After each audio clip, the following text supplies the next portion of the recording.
creo que soy más de pan salado. Sin embargo, un buen pan dulce es irresistible. O sea, en general los panes cada vez van teniendo un tono más dulce. 10 panes por $1. Te encuentras panes, sobre todo panes sobados, panes franceses. Menos las mejores panaderías de Caracas van a tener que incorporarse tanto a la masa madre como a los panes de larga fermentación. Porque si no, pan para hoy y hambre para mañana. Bueno, estamos con Juan Vicente y por supuesto con un panadero. Vamos a hablar de pan, ¿no? Somos dos panaderos que vamos a hablar de pan, pero yo voy a entrevistar a Juan Vicente.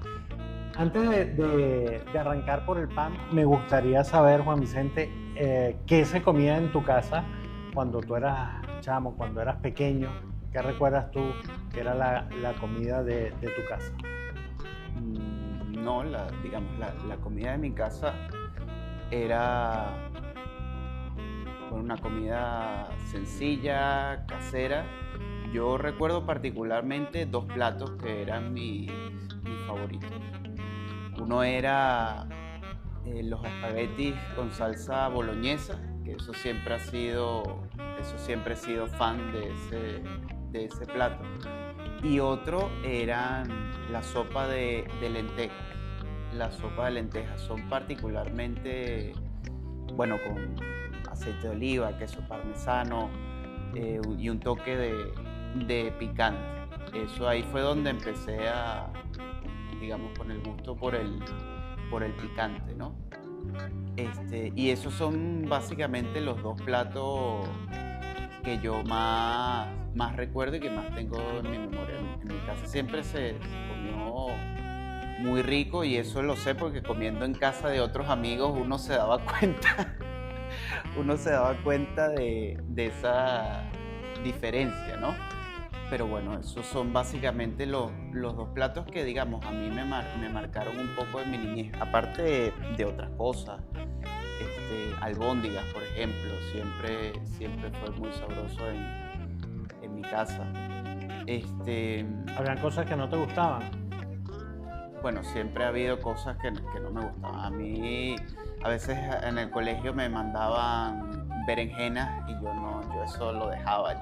Ya hoy en día, ya hoy sí le ha ido agarrando el gusto, pero yo era enemigo número uno de la berenjena cuando era chavo.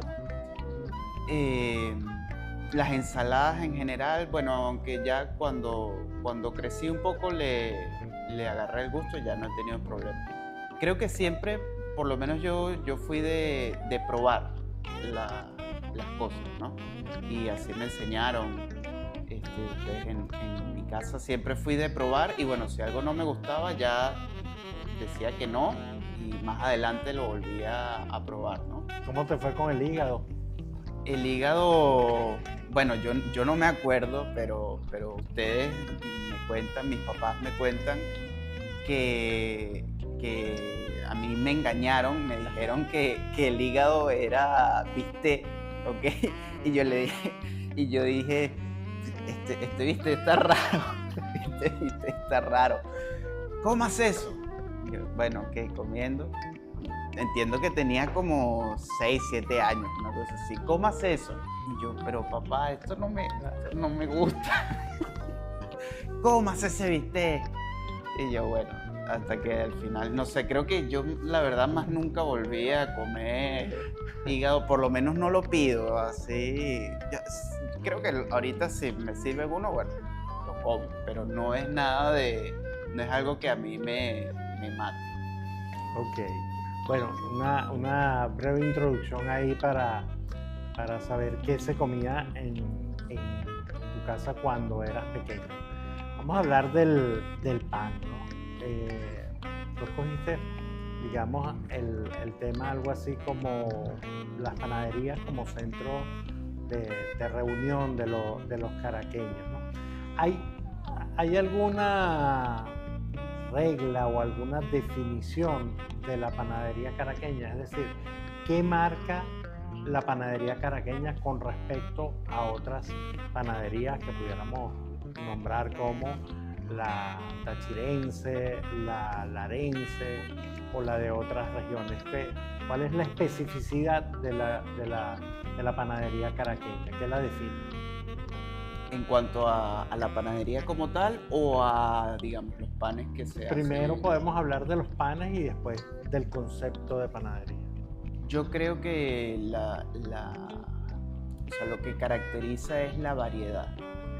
La variedad de panes que se encuentran, o al menos que yo he podido encontrar, es muy variado. O sea, tenemos desde panes rústicos, como puede ser el pan gallego, un pan campesino, hasta panes suaves, panes dulces, panes árabes, panes, incluso panes judíos, ¿ok?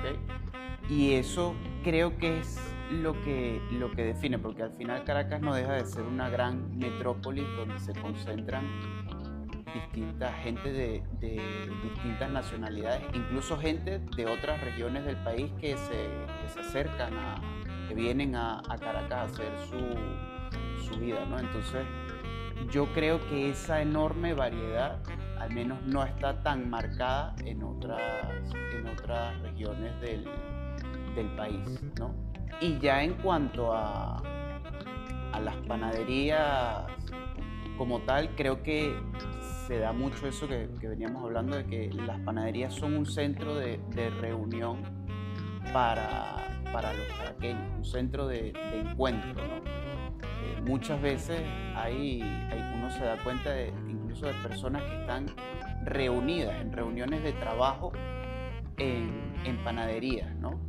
Entonces es un lugar donde, digamos, muy versátil, que sirve para los caraqueños para muchas cosas, para encontrarse, para desayunar, para resolver el almuerzo, para comprar el pan, pero bueno, para todo ese tipo de situaciones, ¿no? Para tomarse un café, que es muy importante el café en las panaderías caraqueñas, ¿no? Muchas veces es, digamos, el gancho para las panaderías como una forma de atraer a los clientes. Y ya después los clientes se comen un cachito, se preparan un sándwich, se piden, compran el almuerzo ahí, lo que sea. Pero el café es muchas veces lo que llama a la gente al lugar. Ok. Aquí tenemos, digamos, el libro Panaderías Caraqueñas, como que es, digamos, la culminación de una investigación un poco mayor, un libro editado por el IDEPAN y patrocinado por Banesco. ¿Cómo empieza ese trabajo de panaderías caraqueñas? O sea, ¿por qué al final es un libro, pero cuáles son los inicios de ese libro? Estábamos un poco aburridos, la verdad, un martes por la tarde, y decidimos, bueno, salir a grabar en la pastelería Danubio los cachitos que estaban haciendo, ¿no? Ir, probar y grabar lo que íbamos a probar. Y bueno, grabarlo para ver si lo sacábamos en forma de un video corto para las redes sociales. El video se grabó, la verdad es que no tuvo mayor impacto al principio, pero por lo menos a nosotros nos gustó, digamos, la actividad, ¿no? Y decidimos replicarlo esta vez en la panadería en La Flor de Altamira. Vimos otra vez, bueno, nos gustó la actividad, el video tampoco llegó a tener mayor viralidad, hasta que en la tercera visita fuimos a La Rosita, esta vez buscando, la panadería Rosita, esta vez yendo a probar el pan gallego, ¿no? El pan rústico ya. Y bueno, después de igual hicimos la actividad, nos gustó mucho, pero esta vez el video sí pegó en redes sociales, ¿no? Entonces eso, digamos que nos motivó ver que además de que a nosotros nos gustaba la actividad, pues a la gente también le interesaba un poco lo que estábamos haciendo, ¿no? Y entonces se generó una especie de feedback entre lo que recomendaba la gente o lo que nos decía la gente que los panes que quería la gente que probáramos y lo que nosotros, pues bueno, decidíamos ir a probar. A partir de ahí fuimos a otras dos panaderías.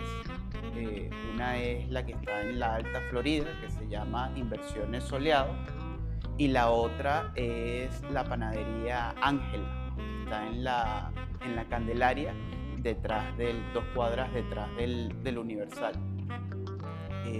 Esos videos pegaron mucho también, pero bueno, ya en la panadería Ángela,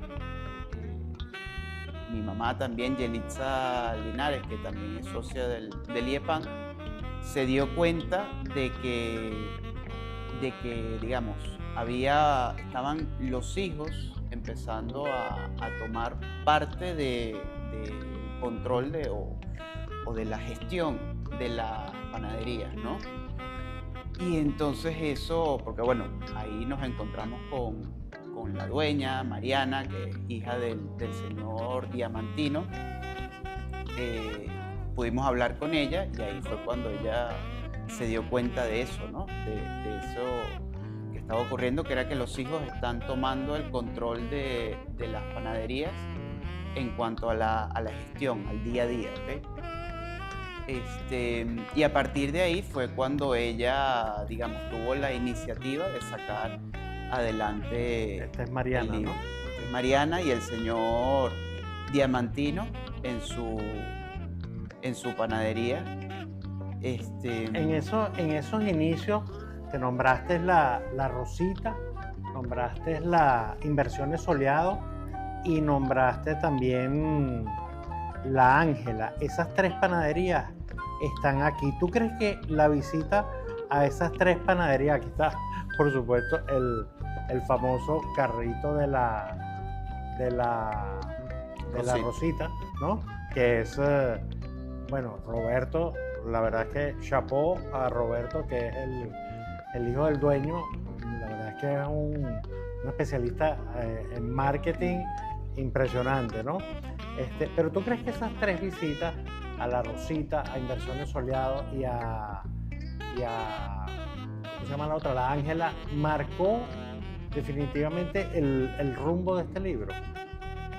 Sí, yo creo, porque además esas tres panaderías, si no son las tres mejores, son de las tres mejores panaderías. Por lo menos que su pan es maravilloso, sí, el de las tres. En cuanto a su pan y a lo que elaboran, sus productos que elaboran, ¿no? Entonces digamos que ya ahí hay un estándar de calidad en cuanto a las panaderías, ¿no? Porque una de las cosas que era muy importante en el libro era no solo que fuesen panaderías de inmigrantes, que estuviesen, digamos, los hijos tomando la batuta, sino que sus panes fuesen panes de calidad. O sea, que fuesen panaderías que desde el punto de vista técnico aportaran algo, hicieran panes que fuesen de alta calidad. Este es el equipo de Inversiones Soleado, ¿no? Sí. O sea, me decías que uno de los principales requisitos para estar en este libro era el tema de la calidad de los panes, ¿okay? Bueno, yo te voy a poner a ti como en un aprieto. Uh-huh. Ajá, y de esas tres panaderías, después hablamos de las otras, pero de esas tres panaderías, ¿cuál es la que a ti te gusta más? ¿Por qué? ¿Y qué pan destacas de cada una de ellas? Mira, la que más me gusta creo que es la Ángela. Creo que es la que más me gusta. Porque las tres se mantienen muy autóctonas, como muy fieles a su historia. Pero esa me gusta mucho, que, por ejemplo, el señor Diamantino no para en el sentido de tratar de crear cosas, de crear nuevos productos, de crear panes diferentes, ¿no? Trata siempre de darle la vuelta. Cuando nosotros fuimos, recomendamos que empezaran a hacer panes de masa madre.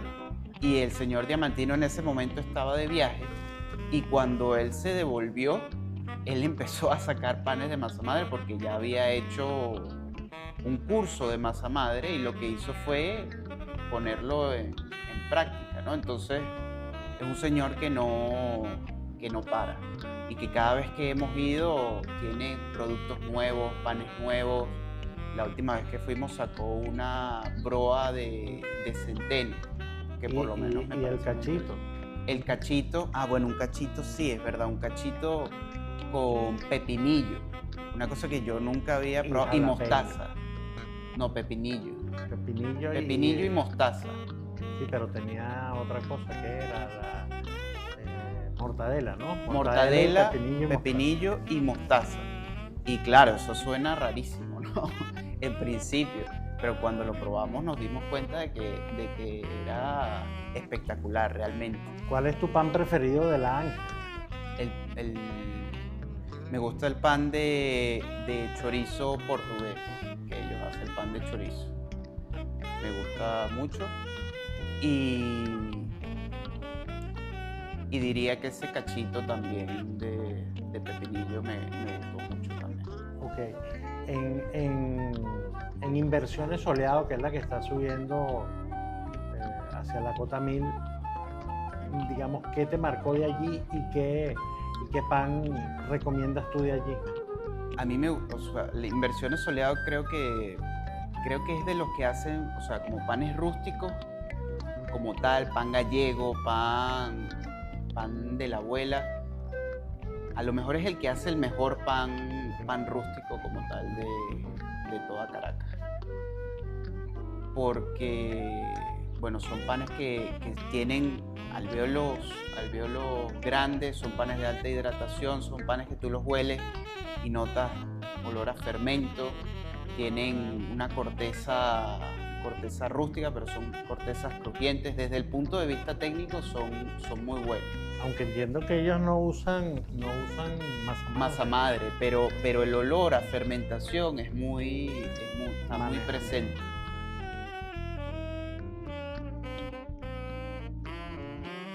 Y a mí me gustó mucho, de todos esos panes, me gustó mucho algo que yo no había visto y no he visto en otros lados. El pan de chorizo de ellos lo hacen como en una especie de cachito, en una versión para una porción individual, digamos. Entonces es un cachito rústico, y eso yo no lo he visto, y a mí me llamó mucho la atención, y me gusta mucho porque es eso, es perfecto, es el bocado perfecto para, digamos, que para matar el antojo. Ok, y de la Rosita, ¿qué te marcó de la Rosita y qué rescatas de la Rosita? ¿Cuál pan rescatas? Los pasteles de nata. Los pasteles de nata son una cosa de otro mundo, ¿no? Pero bueno, yendo a los panes, me gusta mucho el pan de masa madre, por ejemplo. Me gusta más que el pan gallego de ellos. Me gusta el pan de masa madre por eso, porque el olor y el sabor a fermento está presente también. Hay algo muy interesante entre lo que dice Juan Vicente, y es el hecho de que esas tres panaderías están dedicadas, su negocio es el pan, y eso me parece importante destacarlo. Es decir, hoy en día las panaderías, muchas se han convertido en restaurantes. No tiene nada de malo, pero particularmente estas tres que acaba de conversar Juan Vicente se enfocan, su fuerte es el tema del pan. Ok, siguiendo, digamos, recorriendo estas panaderías, ¿cuál de las otras que están en el libro marcó o llamó la atención por algún motivo? Mira, creo que En general, todas las panaderías del libro tienen cosas que destacar, pero yo creo que la Nobile tiene algo espectacular, que es que el dueño todos los días a las 6:30 de la mañana abre y empieza a regalar panes a gente, a personas que están en situación, digamos, en situación de calle o en situación de pobreza extrema, y les regala una porción de pan a todas esas personas, a una fila de 60 personas, una fila muy grande, y eso sin ningún costo adicional, digamos. Eso lo hace, digamos, como una especie de ayuda a la comunidad, ¿no? Entonces, yo creo que nada más por ese gesto, algo espectacular, porque para una panadería donde los costos tienen que estar tan controlados, sobre todo en una zona popular, los márgenes de ganancia no pueden ser muy elevados. Tú tienes, para poder vivir del pan, tienes que apuntar a volumen y regalar todos los días una caja de pan. Es algo que hay que asumir, ¿no? Para un dueño que tiene que asumir, y eso me parece un gesto realmente muy, muy destacable. Sí, la verdad es que es una panadería a la cual hay que ir. Digamos que desde el punto de vista humano es un gesto que yo creo que a cualquier persona es algo que hay que valorar. Además es una panadería muy sui generis, pues tú llegas ahí a las 7 de la mañana y tienen una guaracha de labillo. Siempre están muy alegres, de verdad, en la panadería Nobile. De las otras panaderías, ¿qué nos puedes comentar de sus panes? ¿Cuáles otras panaderías te llamó la atención? Bueno, yo creo que cada una de las panaderías tiene cosas que se pueden destacar. Por ejemplo, la Dolce Capricci fue la última en entrar al libro, porque se da la curiosidad de que los italianos viraron más hacia la pastelería, ¿no? Y dejaron un poco de lado el tema de la panadería, a pesar de que los italianos tienen, o sea, dentro del mundo de la panadería tienen algunos de los panes más importantes de todo el mundo, ¿no? Y ellos ahí hacen una focaccia de papa, que quizás no es como las focaccias que están ahorita más de moda, con alvéolos grandes, sino que es una focaccia con unos alvéolos un poco más cerrados, una focaccia un poco más densa, pero es una focaccia también muy, muy rica, muy sabrosa. Ellos las rellenan, la venden también por porciones, y creo que es algo que ojalá se replicara más el tema de que los italianos se hubiesen podido. Ahí está además la nona. Este es un tema particular porque ella estuvo, de todas las panaderías, siempre los hombres estuvieron muy involucrados en las panaderías, ¿no? Pero ella estuvo muy involucrada en su panadería, en la Dolce Capricci. Hoy en día ya está un poquito más retirada, digamos, de la labor del día a día, pero sus hijos están... Y sigue haciendo el pasticho. Sí. El pasticho. A veces uno va a la Dolce Capricci, que está ahí en la Avenida de la Ciencia, y la consigue a ella detrás de un mostrador. Ese día es un día de suerte para uno. Bueno, hemos hablado, digamos, de la parte chévere, de la parte, digamos, agradable, o de la parte de la panadería caraqueña, digamos, importante, valiosa. Pero no podemos, digamos, negar que no solo en Caracas, sino en general en todo el país, venimos de tiempos complejos, complicados, de un desabastecimiento importante, que por supuesto fue superado, pero que ciertamente deja sus secuelas. ¿El resto de la panadería caraqueña es como está en el libro o qué te has conseguido fuera del libro? En ese recorrido, por supuesto, que hiciste, ¿no? Digamos, cuéntanos rapidito desde dónde a dónde has ido, qué parroquias, qué sitios de Caracas han recorrido. Bueno, hemos recorrido el centro, hemos recorrido Chacao, hemos recorrido Petare, hemos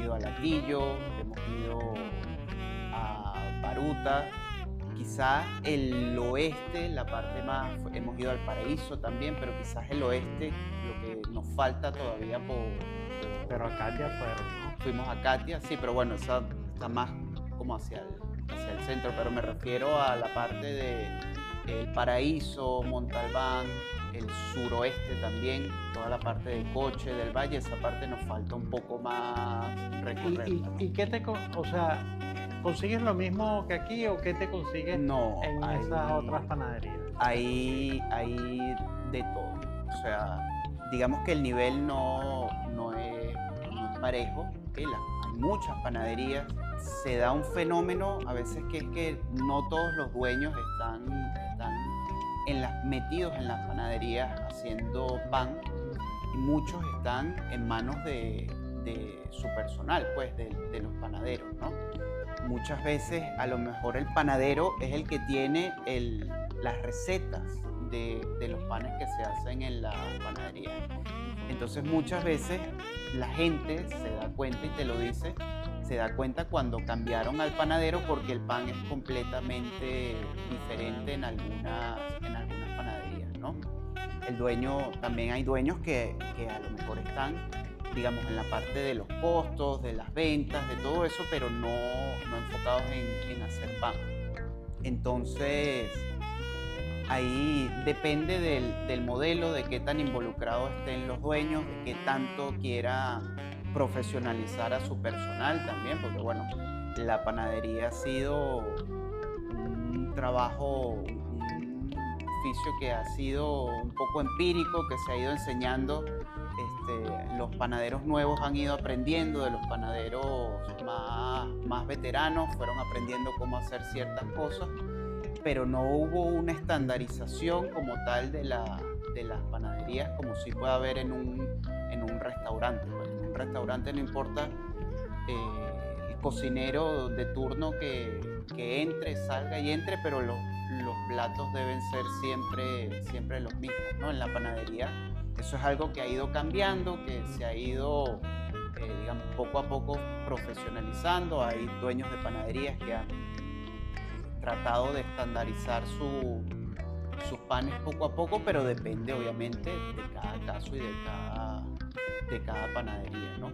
También de que los panaderos pues estén abiertos a ese tipo de cambios, ¿no? Porque a veces, bueno, los panaderos no son un poco más cerrados, depende de cada persona.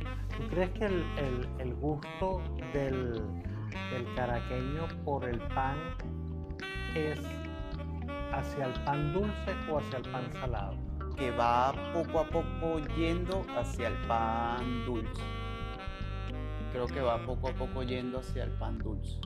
En general los panes cada vez van teniendo un tono más dulce. Y ahí, bueno, ahí depende quién lo está haciendo. ¿Es el consumidor que está pidiendo panes un toque más dulce o son las panaderías que están ofreciendo panes un toque más dulce? Eso es como, bueno, el que fue primero, el huevo o la gallina, ¿no? Pero yo creo que el consumo general va poco a poco hacia panes un poco más dulces. Como todo, hay gente que le gusta sus panes salados, pero me parece que la tendencia va un poco hacia allá, hacia los panes dulces. Me causa curiosidad, ¿qué consiguieron en Petare? Bueno, en Petare lo que ocurre es que tienen que tener el precio muy ajustado, muy controlado, ¿no? En Petare se encuentran panes de 10 panes por $1. Entonces, desde el punto de vista técnico, si tú estás tan encapsulado en el precio, pues puedes hacer muy poquitas cosas, ¿ok? Con la calidad de los panes, digamos. Te encuentras panes, sobre todo panes sobados, panes franceses, canillas. Son panes que tienen poquita grasa, poquita azúcar, son panes poco enriquecidos, ¿ok? Pero siguen siendo panes suaves. Allá tú no encuentras panes de corteza rústica, como puede ser un pan gallego, no, son panes, es una canilla, pero es una canilla un poco más suave. También hay algo que se llama ahorita, lo están llamando la silla, porque es una canilla tan suave que se dobla. Cuando se la llevan la gente en la bolsa, la canilla se dobla, entonces pierde esa forma de barra, ¿no? Entonces, bueno, son panes suaves, son panes con un toque también a levadura para que fermenten, para que sean panes rápidos. Entonces, bueno, tienen ese detalle, panes suaves, panes con un ligero toque a levadura y panes poco enriquecidos, ¿no? Este tema que he visto un poco el avance de los panes con masa madre en las panaderías, en varias panaderías de Caracas. ¿Tú crees que esa es la tendencia hacia el futuro? Digamos, la incorporación de los panes de masa madre en la mayoría de las panaderías de Caracas. Bueno, no sé si en la mayoría, ¿ok? Creo que al menos las mejores panaderías de Caracas, para poder atacar cierto público, van a tener que incorporarse tanto a la masa madre como a los panes de larga fermentación. No solo desde el punto de vista del sabor, del olor, del aroma, que es muy importante para hacer panes más sabrosos, bueno, al menos lo que yo considero como panes más sabrosos, ¿no? Pero sobre todo para hacer panes que desde el punto de vista de la salud del consumidor sean mejores, que sean panes que caigan mucho mejor en la digestión, porque estos panes con masa madre y con larga fermentación son panes que tienen beneficios desde el punto de vista de la nutrición del ser humano, ¿no? Y ahorita para nadie es un secreto que el pan a una cantidad importante de la población del ser humano no le está cayendo bien al momento de consumirlo, ¿no? Y hay gente que, bueno, está tratando de bajar el consumo de gluten.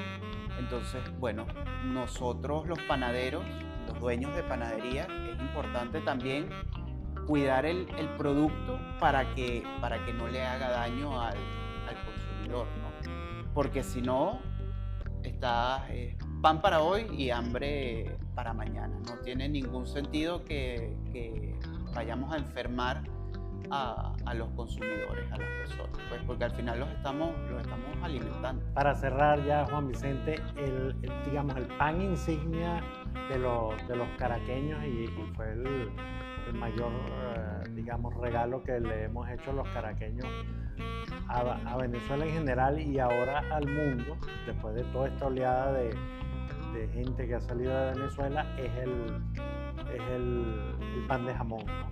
Creado en Caracas hace más de 100 años, ¿no? Una investigación que hizo Miro Popic y determinó que en una de las panaderías de Ramella se creó el pan de jamón alrededor de 1905, o sea, ya como 120 años estará próximo a cumplir. ¿Cómo ves tú el futuro del pan de jamón, al menos en nuestra ciudad, al menos en Caracas? Bueno, yo creo el pan de jamón, lo que hablábamos de la tendencia del dulzor, el pan de jamón no ha escapado de eso, ¿no? La tendencia es que va hacia un pan un poco más dulce y con más relleno. digamos que las panaderías han encontrado esa forma de competir. Las que tienen la capacidad económica, pues logran conseguir mayor cantidad de jamón a un buen precio, y eso les permite pues competir desde ese punto de vista, ¿no? de colocar más relleno hacia el pan de jamón. A mí particularmente no me gusta mucho esa tendencia. A mí me gusta el pan, digamos, que esté equilibrado entre las aceitunas, las pasas, la tocineta, el jamón y la masa también, que también es sabroso que el pan de jamón que la masa sea rica, que sea suave, esponjosa, ¿no? No que se pierda que todo sea jamón, al menos es lo que a mí me gusta, ¿no? Y me gusta también el equilibrio en el sabor. No me gusta tanto que el jamón sea tan dulce. Sin embargo, creo que esa es la tendencia, ¿no? Y bueno, y al final, si vamos a lo mismo, si el pan de jamón dulce a la gente le gusta y lo compra, el dueño de la panadería va a seguir haciendo ese pan de jamón así, ¿no? Bueno, Juan Vicente, ya estamos listos para terminar. Una última pregunta. Juan Vicente Brusual, ¿es de pan dulce o pan salado?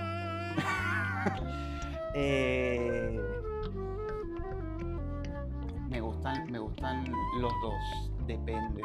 Yo creo